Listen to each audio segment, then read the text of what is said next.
To me, a great school isn't defined by infrastructure. To me, a great school essentially has three parameters.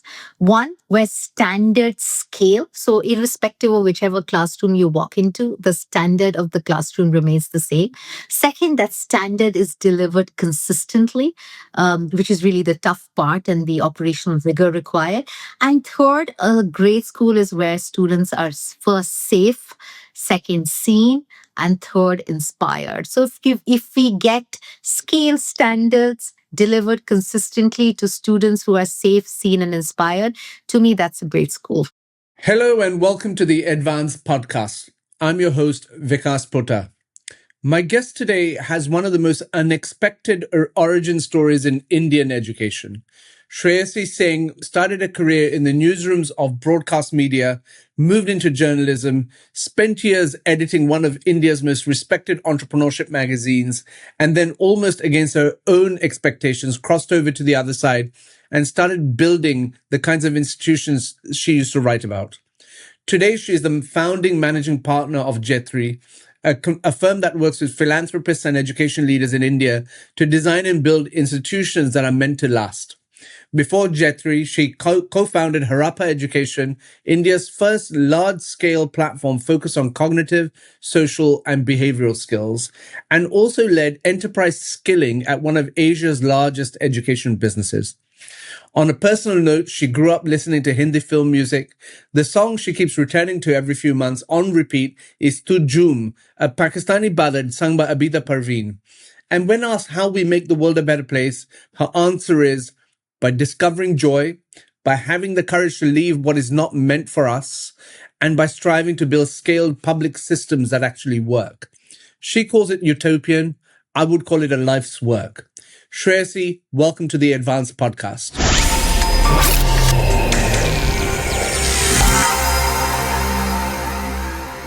Shreyasi, thank you for joining the Advanced Podcast, where we focus on high performance of schools and universities and institutions. And what we see in India is just this massive education system and ecosystem that exists. And you are very much at the heart of it. And you've been doing a lot of thinking about what drives high performance. So in your view and your experience, can you tell us, what makes a great school? To me, a great school isn't defined by infrastructure. To me, a great school essentially has three parameters. One, where standards scale. So, irrespective of whichever classroom you walk into, the standard of the classroom remains the same. Second, that standard is delivered consistently, which is really the tough part and the operational rigor required. And third, a great school is where students are first safe, second seen, and third, inspired. So if we get scale standards delivered consistently to students who are safe, seen, and inspired, to me, that's a great school. I mean, so if you're an education leader, or if you're looking at this from the outside, the things that you mentioned are pretty well understood. But yet we have underperformance of schools. How do you square the two off? Look, I think the reason for that is two. I think we focus a lot with school systems when we work with them. We focus a lot on school infrastructure. The first thing that on brochures or the first thing when you go to a school, people want to walk you to labs. They want to show you all the sports infrastructure, right? So there is this physical hard infrastructure that has become a focus area.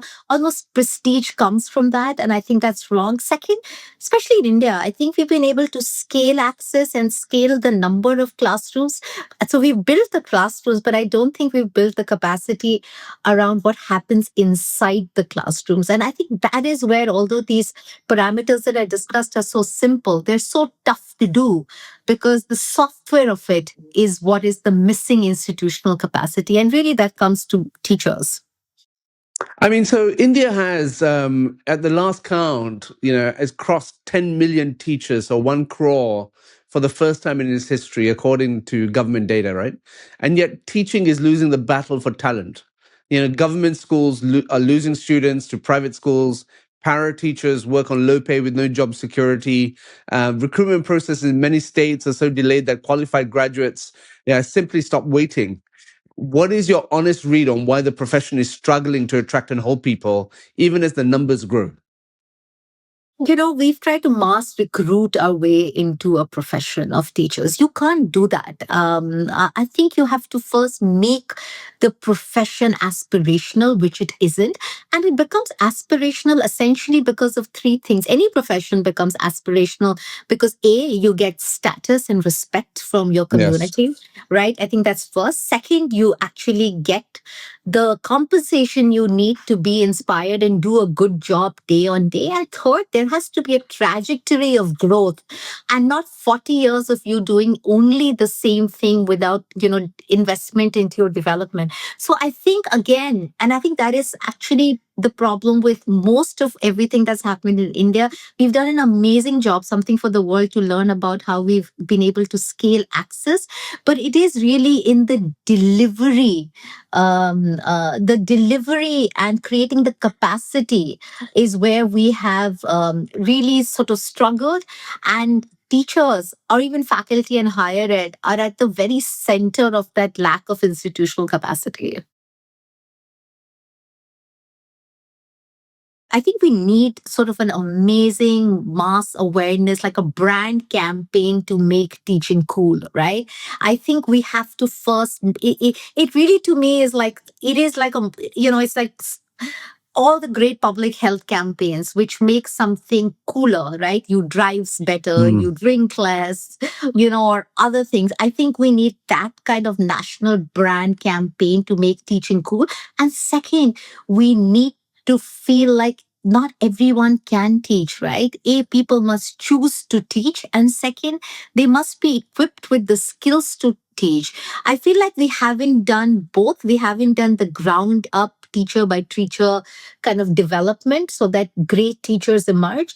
And we haven't done the top down, which is making teaching cool. I think both of them have been sorely missing. So I don't think it's been a problem that we have truly engaged with and made it mission critical, which means to me as an optimist by default, to me, it means that if we were to do these two things in some deliberate, sustained manner, I think we can change the texture and the nuance and the perception of teaching and teachers.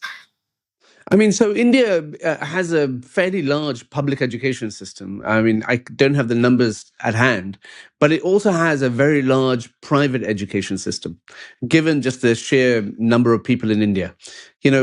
On the surface, you see more kids and parents making the decision to go private, you know, um, and parents voting with their feet.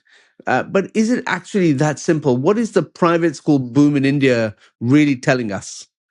I think the private school boom in India is not a parents uh, in kind of demonstrating market preference. I think it's parents really striving for some level of predictability. I think it is a search for trust more than it is a search for elitism. And I think private school education is understood very differently in India as opposed to some developed economies where the private school system has this connotation of it being elite. In India, it's not that. I think in India, there's so many affordable private schools, and there are private schools across the spectrum of fee points, right? And most of the private school is just that teachers are in classes, classes run, right? So it is about predictability. So I would caution nuance on the understanding of what a preference for private education means in India at the school level. You're absolutely right to say that at our income levels as a country, nobody has privatized school education as much as we have, right? Like just the percentage, even in Sure. primary, even in middle school. But that really is because just for basic predictability, reliability, and consistency in education, rather than a pursuit of great excellence, which is that's what's driving it. What really interests me is that there is a version of the Indian school system that the world respects. Okay, the rigor, the mathematics outcomes, the sheer scale of what has been built, and there is a version that the world criticizes. One where you have rote learning, exam pressures, a curriculum that has not kept pace with what the economy actually needs. You have been inside both conversations. Which version is closer to the truth? And what does the outside world consistently get wrong about Indian schooling? I think it's really interesting that you say that, because I do think the world tends to judge Indian education at its very extreme, right? Yeah. At its excellence, as you mentioned in some things, and at its very successful outcomes of super senior leaders across the world in the world's best company, and on the other end of the spectrum, it's systemic failure, right? So I think we're understood really in these two very stark dichotomies of mass systemic failure where nothing works and absolute elite excellence, right? I think that the truth is neither, right? I think that to me the Indian Hmm. education system is uneven, it's not unintelligent, right? So it's patchy in the vast middle, but it has really shown it, it's a question of education logistics. I think what India has solved right now in the last 75 years is showing education logistics at scale. It has scale access. I think what for the next 50 or 75 years, our challenge is to be able to scale a certain level of quality on top of kind of that mammoth, incredible logistical excellence that we have brought. So you don't have an issue with people criticizing the quality of what happens in your schools and universities? No, I don't have a. I don't think any one of us who are committed to, uh, enabling, improving education in India. I think it would be foolhardy and untruthful of us to say that there aren't things that need to be fixed. I think there are, and I think if you think about our national priorities, it was important for us to first at least set the physical infrastructure and set some basic access, right? That at least people were coming to school. I think that was an important national imperative. It wasn't a sufficient national imperative, right? And I think we're now moving to the sufficiency aspect of the national imperative, where we're saying that access is not enough, enrollment is not enough. We have to build institutional capacity and we have to deliver a certain quality. And I think it's only natural that that evolution should happen. And I think if we say that everything is okay, I think we stop that national evolution, which I don't think is in our interest or our country's interest. So, so what do you what do you think the world can learn from India about education? One of the things that I think the world can really, especially elite educational institutions, can really learn from India is India has always had, to the 1950s and 60s when we were setting up some of our most specialized institutions of excellence, the IITs, the IIMs, the AIMS infrastructure, the National Institutes of Technology, the NITs. We have always had women be enrolled from day one, unlike several institutions which were men only, and then over the last 50, 70, 80 years have become co-educational institutions. I think that's true also of universal adult franchise. I think India was one of the first democracies that always had, from the word go, women voting, and that's been true of educational institutions. So I think I think that's really something to learn from India.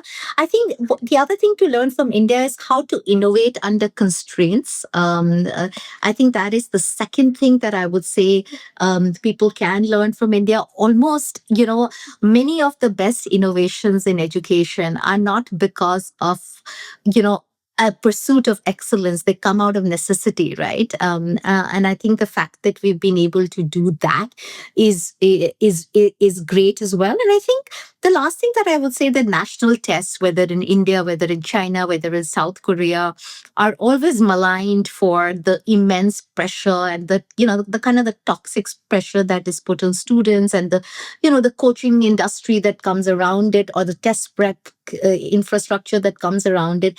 Be that as it may, the fact is that national tests have also shown themselves to be great facilitators and enablers of opportunity, right? I think they have made possible class and social mobility in education, and giving people access to some of the best quality, the elite education of some of our best public institutions because of this national test. So I feel that's something also the world can learn from India. Shreyasi, I set up the world's best school prizes as a means of, celebrating what school excellence looks like. And what we looked at were 5 different school improvement strategies. So it's not based upon academic results, but academic results are a direct consequence of being great in certain things. So, for example, we had a school in Delhi win our prize for environmental action. We had a school in Gujarat, actually the Riverside School from when Kiran Birsetti win the prize just because of the agency that children in that school seem to have developed as a result of their philosophy and the way that they work. And then we've had a school in Madhya Pradesh, a public school, a state school win. And, from a very low base in terms of where it comes from and just driving just incredible high performance. And so we know that India produces or can produce incredible institutions. We know that India can definitely teach the world a lesson or two.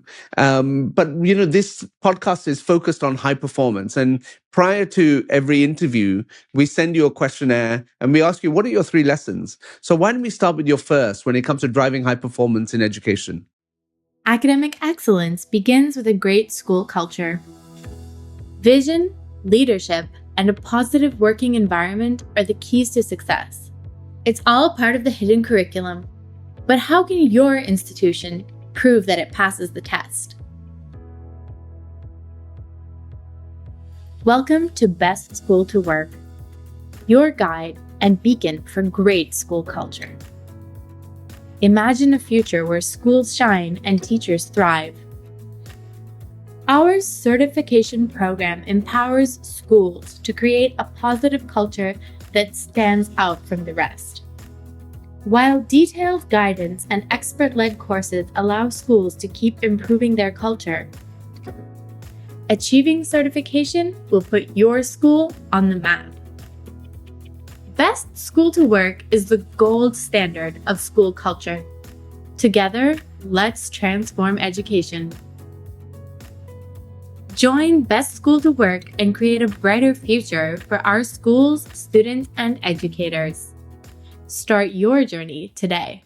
I think for me, driving high, I think there has to be a high intellectual bar. I think there is a pursuit of excellence is important to set high performance. And I think it very squarely comes from the institutional leadership. I think both the disheartening, Yes. I think one great, one great leader can turn around an educational institutions the way that they're structured. So in some ways, the limitations of the systems is also the limitation of institutional leadership. So I think a very strong bar on excellence set by the leader, I think, is a strong imperative for high performance. So your work obviously is in advising philanthropists and schools and school owners in India as to what excellence looks like. So can you give us a few examples of, you think, leaders of schools that are doing a great job in pursuing excellence and setting that very high standard? I think somebody we work with very closely, I think she's a great school leader, Nurain Fazal of the Inventure Academy. She's a managing trustee. She has 2 schools in Bangalore, and they're I think the flagship school is routinely sort of ranked in the top 3, top 5 in the country. What I really admire about Nurain is this combination of innovation and humanity that she tries to strike. And one of the things that she's really investing in, and in fact, we did something very exciting with them, is we actually took nearly 20 of their teachers and educators and education administrators onto an odyssey or like a study tour across all of the centers of entrepreneurship and meeting some of India's most exciting entrepreneurs, because she wants to scale entrepreneurship curriculum in the school and knows that can happen only when teachers are comfortable with the vocabulary and the texture of entrepreneurship. I think she's a great example. I think second, the Shriram schools in Delhi have always been a great example of focus on teacher professional development. I think that, and I think in both both these cases, to me, any great school leader for me as a marker is how much they're investing in our teachers. If they're investing in teacher PD and interesting experiences for their teacher, you know that all of the other indicators will catch up, even if they haven't, or they're already at a very sort of, at very strong benchmarks. I have been fortunate to meet a lot of school leaders in India, and you live in Bangalore, and it seems like Bangalore seems to be quite a hub for excellence. And I think about the work of Trista Ramamurthy and the Ekya schools as an example. Like, they've come up with a new model for a nature-based school just recently, which you'll be very familiar with. What do you have to say about innovation like that is happening across India? I think, in fact, through our work, we are having so many conversations with people who are, education as philanthropists, trustees who already have interest in education or run institutions in education and want to do more. Couple of conversations that and you quoted Bangalore. I actually live in Delhi, but I agree with you that Bangalore is really the innovation of kind of niche and specialized schools that are coming up.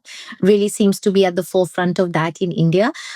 I think we're hearing conversations, like active conversations, where we might be involved in setting up sports first schools where sports and athletic performance is both enabled, and the school calendar is restructured to make way for it, and Amazing. and academic progress and achievement is sort of integrated in a meaningful, viable manner.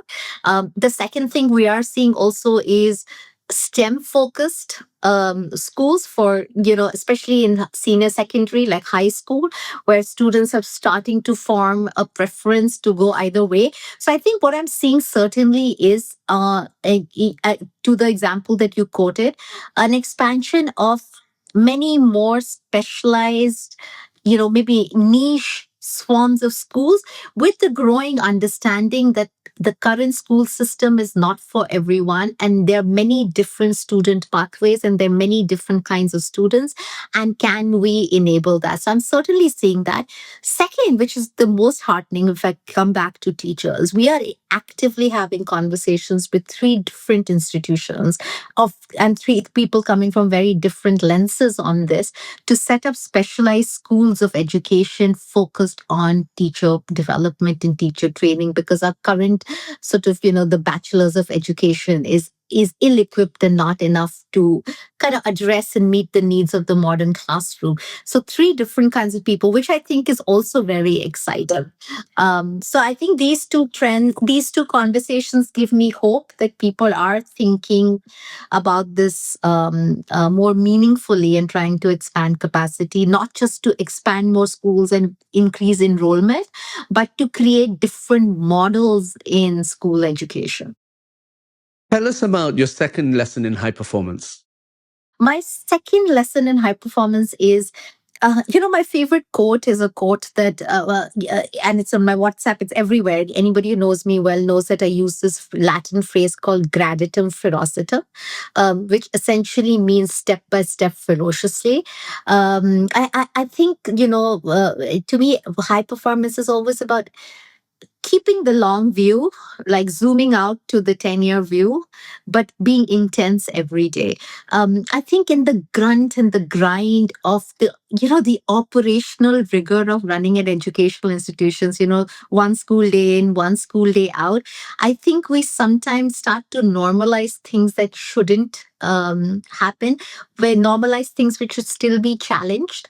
And I feel like kind of keeping that intensity every day, but knowing outcomes will come in a 3-year, 5-year, 10-year period, is a very important sort of, mindset for high performance when you work in education. That what you do, because the thing is that high performance is also enabled by the right design, right institutional design. It isn't only enabled by individual performance.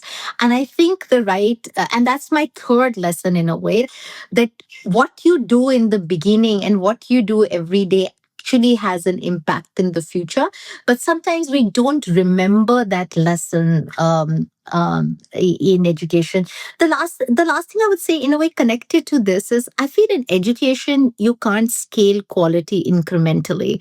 It's very tough to be sort of, a mediocre institution and become very good, because the DNA, you have a certain set of students, you have a certain set.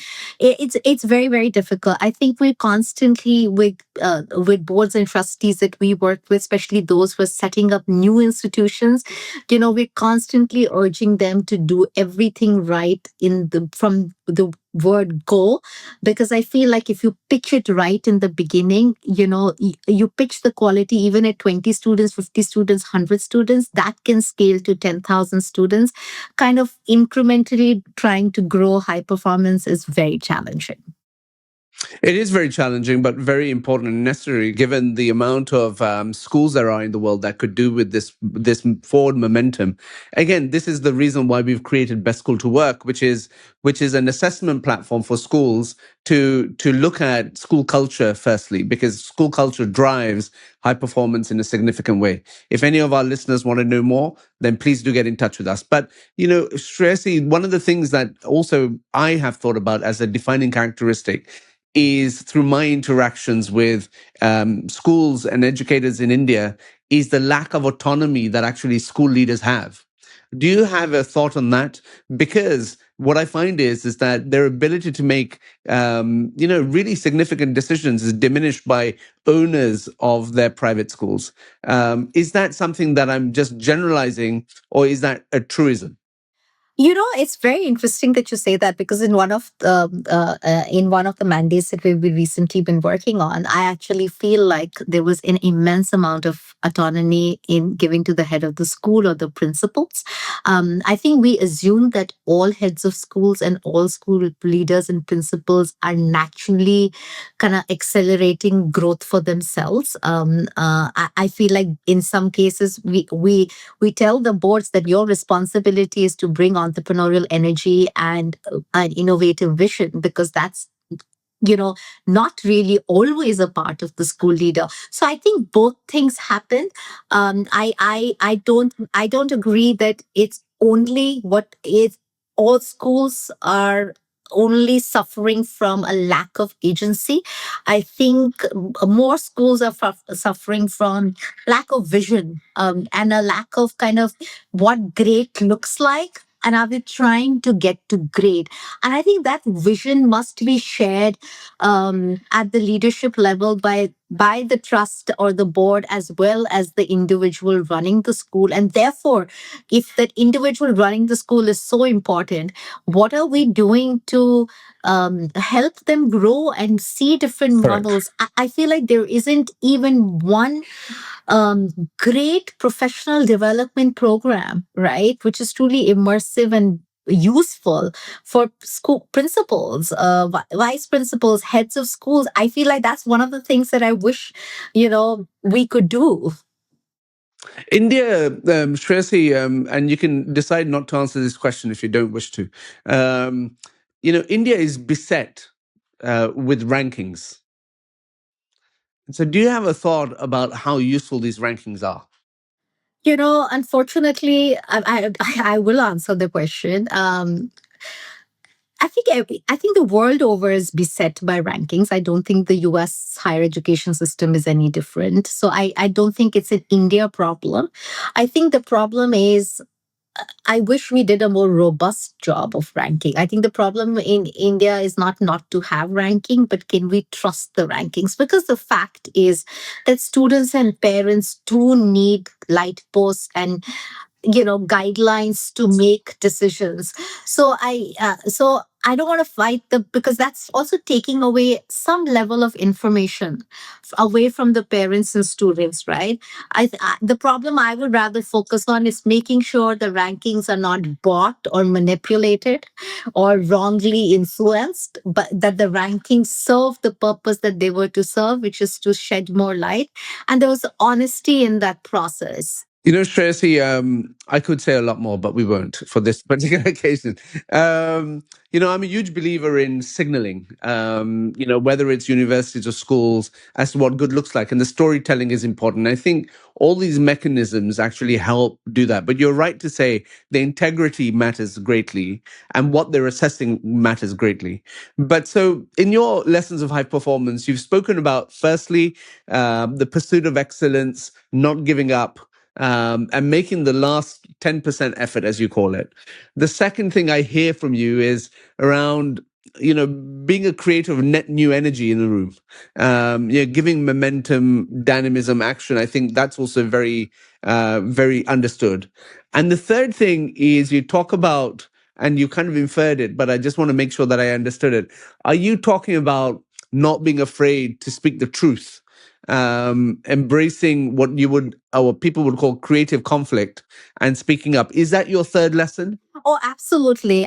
It really is. And I think it's so true in when you're talking about agency for school leaders, right? I think that one sees, that's a little bit sociological, right? The social construct of how we work with elders, how we, there are actually educational institutions can be deeply hierarchical, right? And can also be intensely political in some ways. And I think that's what that culture completely stops the creative conflict, which is important for any institution to grow, right? And it's so important when we need as a country and as a system to make such big changes, right? And take such leaps of to the next stage of quality. I don't think it can happen without creative conflict. And I don't think our staff rooms are set up for that or incentivized for that. And I think that lack of creative conflict is truly a challenge. I actually think in India overall,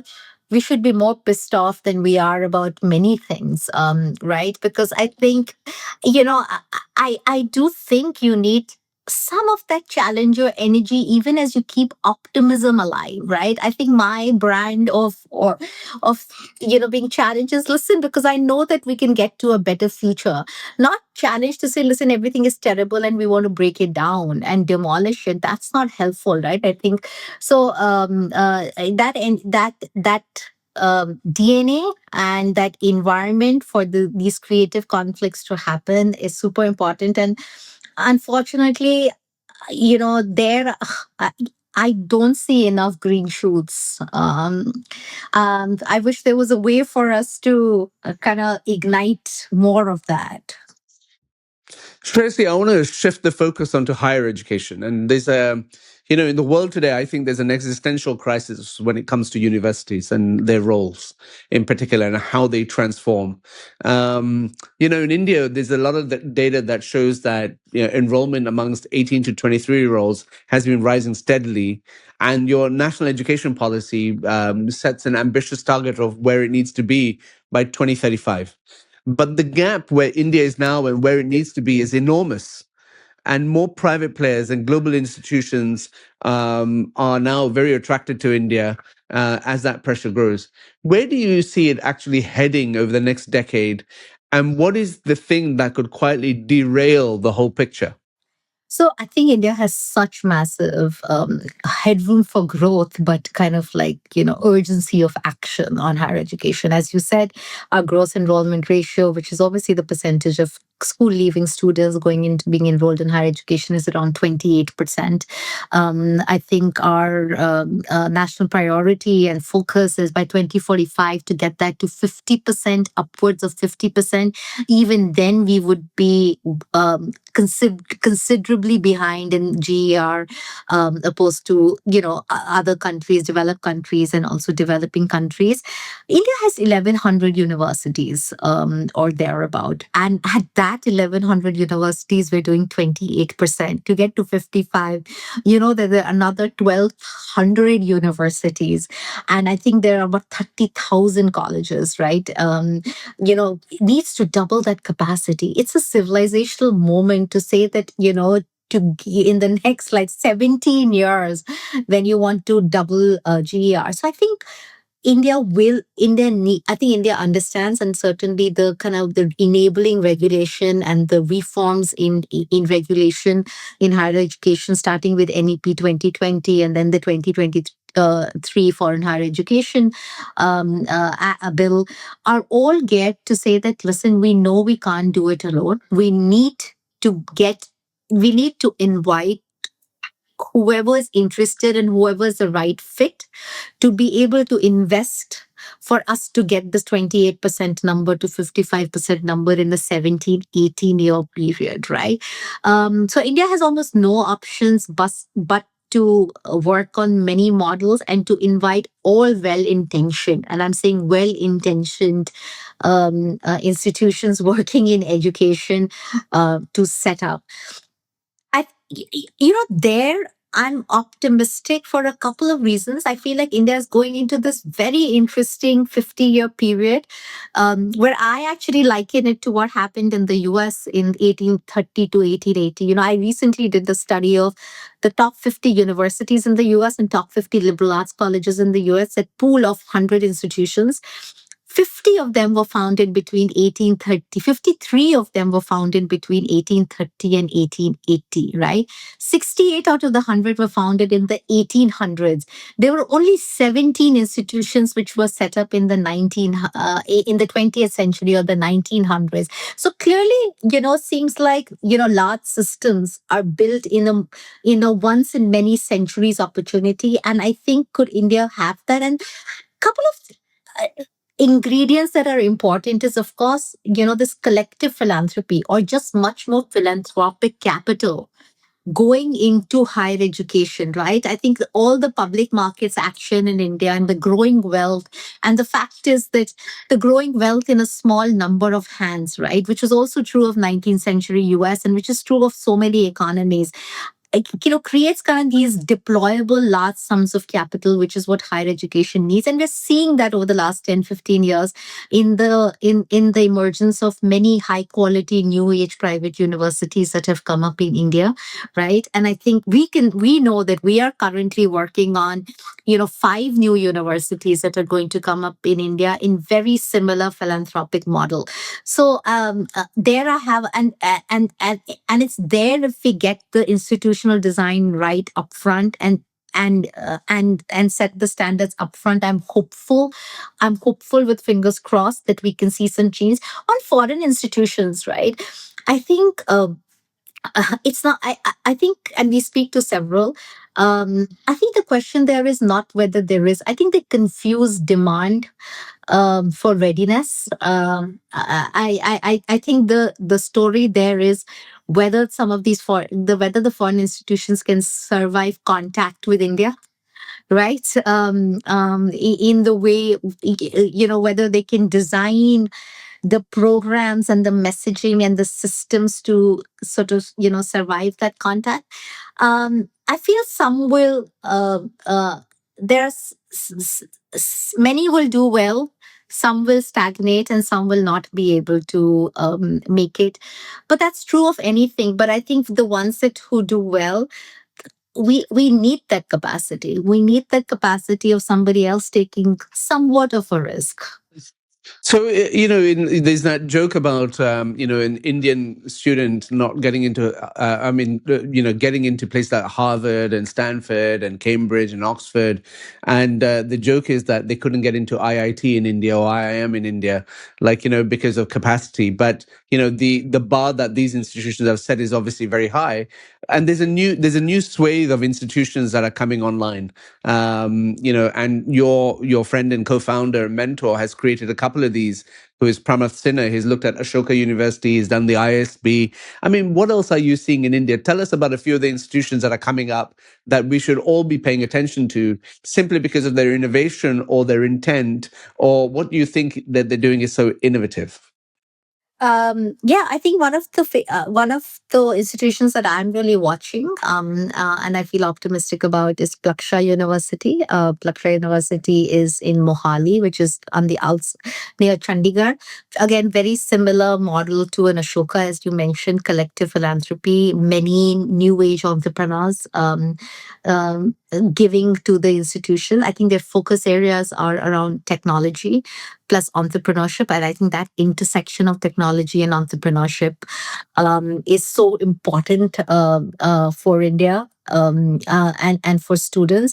And I think now that I see their inclusions of lots of robotics, intelligence systems, that kind of curriculum, as well as, biology, because we know that biology with AI and data is again is going to be a very interesting frontier for, human progress. So I feel like they've got the distinctiveness, right? The collective philanthropy model is working, and they've shown the capacity to get many more such philanthropists in the mix and be engaged with them.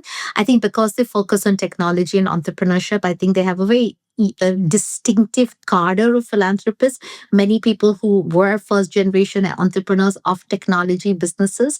I think who are also still younger, who still have 20, 30 years to back the institution, right, and stay with it. So I think for those reasons, that's the one that I'm personally bullish on.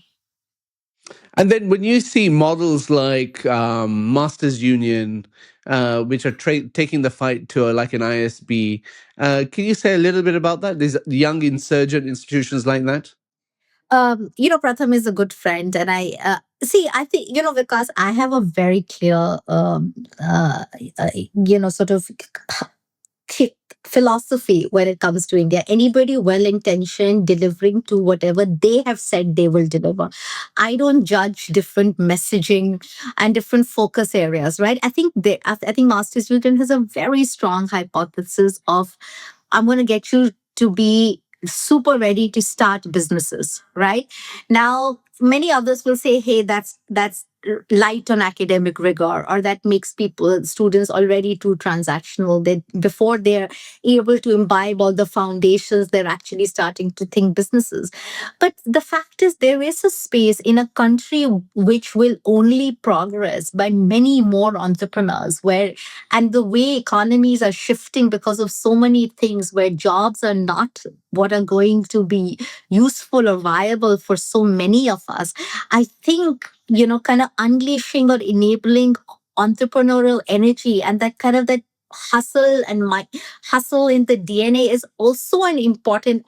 I'm happy that it exists, right? I think it's a rebel brand. It's tough to be a rebel brand in education, but I think they've managed to be.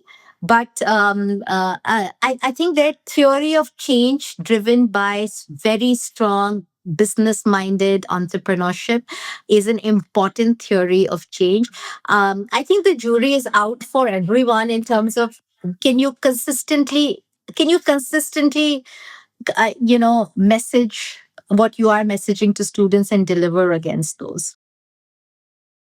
One of the things that I want to end with as an interview question to you is something that actually a lot of people comment upon. And we go back to not necessarily just school education, but also just education in general, is that India has one of the most intense examination cultures in the world, which which produces real anxiety and perhaps a mental health crisis that is increasingly hard to ignore. But it also produces something else, like, a cohort of students who know how to perform under pressure, manage high stakes, and persist through difficulty. Much of the world is moving away from these kinds of high stakes assessments. India has lived inside it for generations. What does India actually know about the relationship between pressure and performance that the rest of the world might not be willing to hear? you know, uh, I think India uses education almost as a private survival strategy, right? I think it is a fight for survival that you get into that exam, which gets you into an institution which in a way guarantees you a a certain standard of living and a certain economic potential. I don't think India or Indians are addressing those exams as this is the right way to learn, right? It's when you don't have public for public welfare schemes or what do you do? What are your chances? This is your insurance category. So I think the world doesn't understand that about India is these exams really offer, in some cases, the only upward mobility, the only economic opportunity, and one of the clearest personal survival strategies for a good life. And it's not about an education design, it's a social construct. Shreyasi, on that note, I want to thank you for participating in this podcast. I want to say thanks to our listeners for tuning into this particular podcast, which is on India. We discussed what it will take India to turn this moment into a once in a many centuries act of institution building. Why no education reform can succeed without first investing in the people who teach, and what the private school boom in India is really telling us about aspiration, trust, and the limits of public systems. Shreyasi shared her top 3 lessons for high performance in education. First, pursue excellence all the way to the end. It's easy to get to 90% and call it done. The last 10% is where the real work lives and where the difference between good and truly great is made. Do not stop there. Second, she talked about being a creator of net new energy in the room. The best leaders do not just manage what is already there. They bring momentum, dynamism, and a bias for action that makes the people around them move differently. Walk into every room asking what energy you are adding, not just what you are taking from it. And third, she said, do not be afraid to speak the truth. Embrace constructive conflict. The cultures that perform at the highest levels are the ones where people feel safe to say the most difficult thing, to push back, to name what is not working. Speaking up is not a risk to manage, it is a practice to build. Shreyasi, thank you for sharing your wisdom with us on the Advanced Podcast. If you found this episode useful, please subscribe, share, and with a colleague, and follow the Advanced Podcast for future episodes. Thank you, Shreyasi, for taking part. Thank you so much, Vikas, for having me. Thank you.